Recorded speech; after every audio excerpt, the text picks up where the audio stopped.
Hello students, आज हम discuss करेंगे जो है डिमांड के बारे में। जो है डिमांड क्या होता है। डिमांड बहुत ही इम्पोर्टेंट टॉपिक है क्लास 12 एग्जामिनेशन के लिए जो है।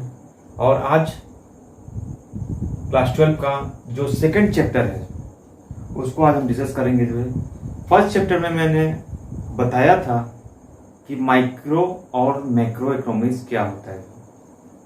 इस चैप्टर में हम लोग डिमांड चैप्टर के बारे में पढ़ेंगे। डिमांड क्या होता है। तो डिमांड क्या होता है? Demand for a commodity means desire for a commodity backed by purchasing power. ये भी डेफिनेशन लिख सकते हैं। एक और डेफिनेशन है, in a particular point of time one who desire to buy something with his purchasing power, that is called demand for an individual। ये भी डेफिनेशन लिख सकते हैं। एक और डेफिनेशन जो आपका आईएससी बुक में जो दिया हुआ है जो उसको भी आप लिख सकते हैं। Demand for a commodity refers to the quantities. किसको? क्वांटिटीज होना चाहिए of a commodity which consumers are willing and able to purchase at a various possible prices during a particular period of time। तो देखिए कि यहाँ पे क्या क्या चीज का बात है। कोई कमोडिटी होना चाहिए,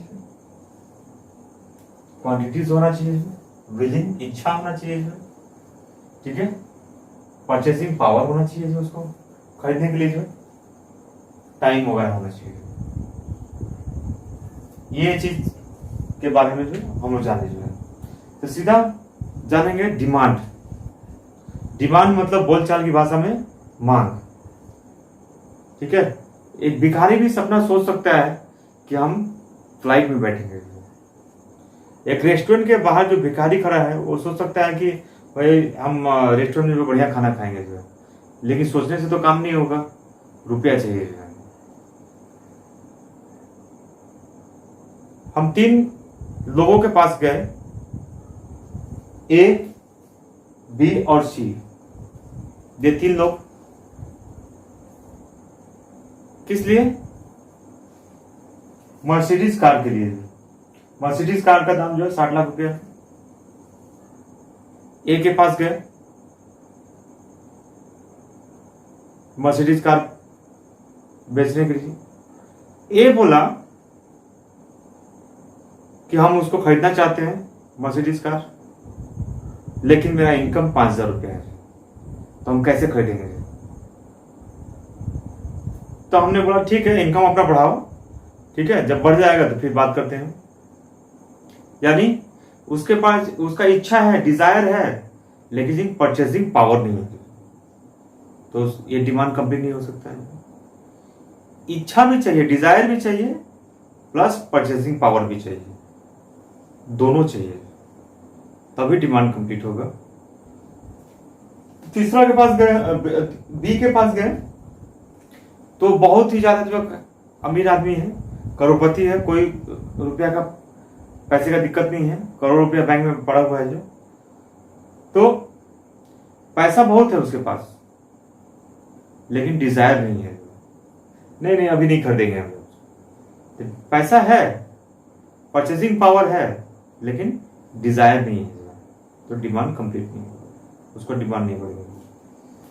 सी के पास गए तो उसका इच्छा भी है, डिजायर भी है, परचेसिंग पावर भी है, और किसी पर्टिकुलर टाइम में, सर्टेन टाइम में वो खरीदना भी चाहता है, ठीक है। वो बोला ठीक है, अकाउंट नंबर दो, मैं तुम्हारे अकाउंट में 60 लाख रुपए ट्रांसफर कर दे रहा हूं, और गाड़ी का चाबी मुझे दे दो। तो इसी को हम लोग जो बोलेंगे जो है डिमांड, ठीक है। सी के पास परचेसिंग पावर भी है, रुपया भी है, सी के पास डिजायर भी है, और सर्टेन टाइम में उसको खरीदना चाहता है, तो ये हो गया आपका डिमांड, ठीक है। तो देखिए डिमांड 3 चीजों को जो है, 3 चीजों को के ऊपर जो डिपेंड करता है। पहला, विलिंग टू बाई, खरीदने की इच्छा। एबिलिटी टू बाई, आपके पास एबिलिटी है कि नहीं, खरीदने का सर्टेन टाइम, किसी सर्टेन टाइम में उसको खरीदने का इच्छा। तो ये 3 चीज होना चाहिए तभी जाके डिमांड फुलफिल होगा।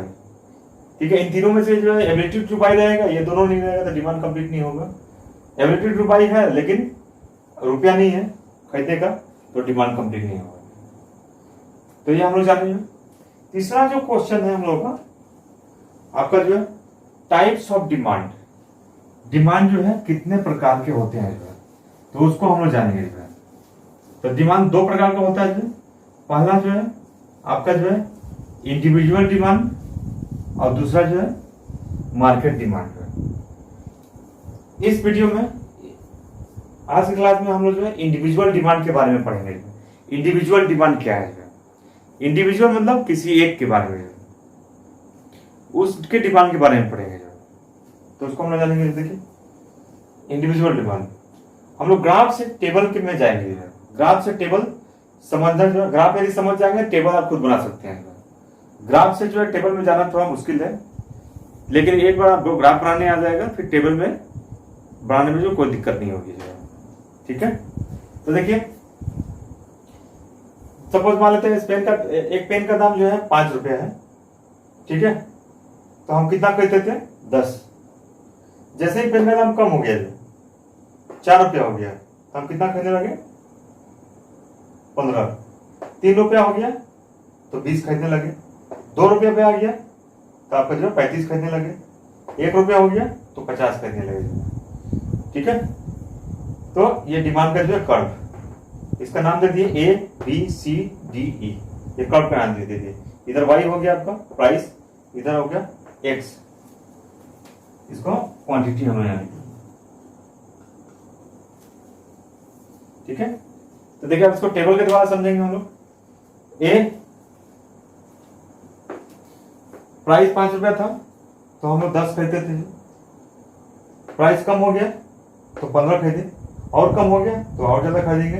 2 रुपया हो गया तो 35 खरीदेंगे, 1 रुपया पे 60 खरीदेंगे। यानी प्राइस यदि बढ़ जाता है किसी चीज का, ठीक है, तो डिमांड उस चीज का कम हो जाता है। ठीक है, प्राइस यदि घट जाता है तो उसका जो है डिमांड बढ़ जाता है। कैसे? प्राइस बढ़ गया डिमांड घट गया, प्राइस घट गया डिमांड बढ़ गया। कैसे?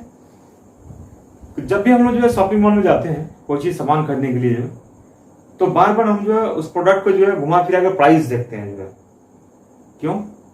यानी कोई भी चीज खरीदने के लिए प्राइस बहुत ही ज्यादा इंपॉर्टेंट है हमारे जीवन के लिए जो है। पहले हम लोग क्वालिटी में बाद में जाएंगे, पहले प्राइस देखते हैं उसका प्राइस क्या है। ठीक है, तो प्राइस की उसका यदि कम है तो डिमांड उसका जो है बढ़ जाएगा। ठीक है, तो प्राइस हमारे लिए बहुत ही ज्यादा इंपॉर्टेंट रखता है। तो इस वीडियो में जाने हम लोग जो है इंडिविजुअल डिमांड। नेक्स्ट वीडियो में हम लोग जानेंगे जो है, वीडियो बहुत बड़ा हो जाएगा यदि इसी में हम डिस्कस करेंगे जो है, तो इसीलिए जो है नेक्स्ट वीडियो में हम लोग जानेंगे मार्केट डिमांड। पूरा मार्केट का डिमांड क्या है उसको हम लोग जानेंगे। धन्यवाद।